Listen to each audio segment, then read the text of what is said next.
अस्सलाम वालेकुम, मैं हूं तवक्कल अब्बास और आप देख रहे हैं मेरा यूट्यूब चैनल। अगर आपने अभी तक चैनल को सब्सक्राइब नहीं किया तो चैनल को सब्सक्राइब कर लें और घंटी के आइकन को भी दबा दें। मेरी आज की कहानी एक बुज़ुर्ग और जवान का मकालमा है और यकीनन ये पहली कहानियों की तरह, पहली स्टोरीज़ की तरह ये कहानी भी आपको बहुत ही ज़बरदस्त नतीजा देगी। कहानी को एंड तक सुनिएगा। कहानी कुछ ऐसे है कि एक जवान और एक बुज़ुर्ग का आमना सामना हो गया। तो बुज़ुर्ग ने पूछा कि बेटा ये बताओ कि तुम देखते कैसे हो। तो जवान कहने लगा कि बाबा जी ये कैसा अजीब सवाल है, ज़ाहिर है मैं अपनी आँखों से देखता हूँ। तो बुज़ुर्ग ने पूछा कि तुम आँखों से कैसे देखते हो। तो जवान ने कहा कि सूरज की रोशनी से देखता हूँ, क्योंकि सूरज की रोशनी नूर है, चीज़ें वाज़ह कर देती है और मैं अपनी आँखों से चीज़ों को देख सकता हूँ। तो जवान ने कहा कि जब सूरज की रोशनी नहीं होती तो रात को क्या करते हो। तो जवान ने कहा कि मैं रात को चाँद और सितारों की रोशनी से चीज़ों को देखता हूँ। तो बुज़ुर्ग ने कहा कि जब चाँद और सितारों के आगे बादल आ जाए, अंधेरा हो जाए और कोई चीज़ उस वक्त नज़र ना आ रही हो तो फिर तुम कैसे देखते हो। जवान सोच में पड़ गया। जवान ने कहा कि एक और चीज़ है जिससे मैं चीज़ों को समझ सकता हूँ और देख सकता हूँ। तो बुज़ुर्ग ने पूछा वो कौन सी चीज़ है। तो जवान कहने लगा कि जब सूरज की रोशनी ना हो, जब चाँद सितारों की रोशनी ना हो, अंधेरा ही अंधेरा हो, तो फिर मैं आवाज़ की सिमत से अपनी मंजिल और अपने रास्ते और अपने हदफ तक पहुंच सकता हूं। आपने भी ज़िंदगी में ये तजर्बा किया होगा कि आप जब रात को अंधेरे में किसी जगह जाते हैं तो किसी चीज़ की आहट, किसी चीज़ की आवाज़ से आपको अपनी सिमत और उस डायरेक्शन की तरफ आपको रहनुमाई हो जाती है कि जिस साइड से आवाज़ आ रही है ये कौन सी साइड है।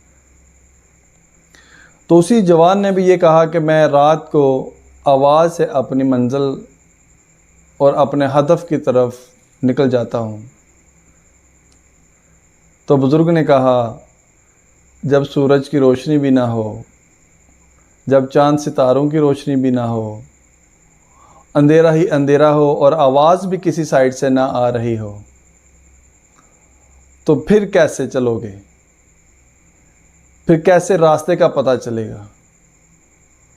तो जवान जो था वो परेशान हो गया और परेशानी के आलम में उसने उस बुज़ुर्ग से पूछा कि आप ही मेरी रहनुमाई फरमाएं कि जब ये जो नूर, ये जो चिराग थे ये नहीं हैं तो फिर मेरी रहनुमाई कैसे होगी। जब सूरज की रोशनी ना होगी, जब चाँद सितारों की रोशनी ना होगी, जब अंधेरे में कोई आवाज़, कोई आहट भी ना आ रही होगी तो फिर मैं कैसे आगे बढ़ सकूँगा।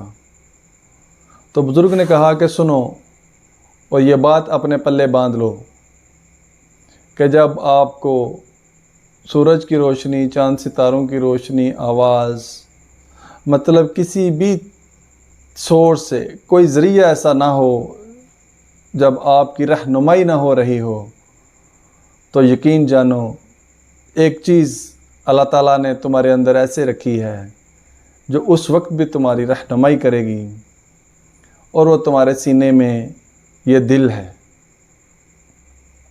इंसान का दिल उसकी रहनुमाई करता है।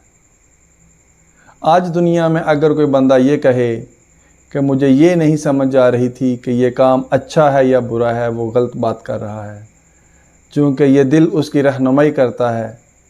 जब भी कोई इंसान किसी के साथ गलत करता है या किसी के साथ ज़्यादती कर रहा होता है तो ये दिल उसको बता रहा होता है कि तुम गलत कर रहे हो, क्योंकि इस दिल को खुदा ने बहुत ही पाक फितरत बनाया हुआ है। इंसान की जो फितरत है वो बहुत पाक है और इंसान खुद उसको आलूदा करता है।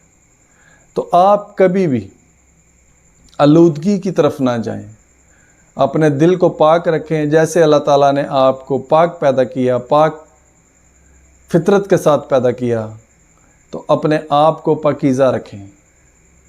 ये दिल आपको पाकीज़गी की तरफ ही रहनुमाई करेगा।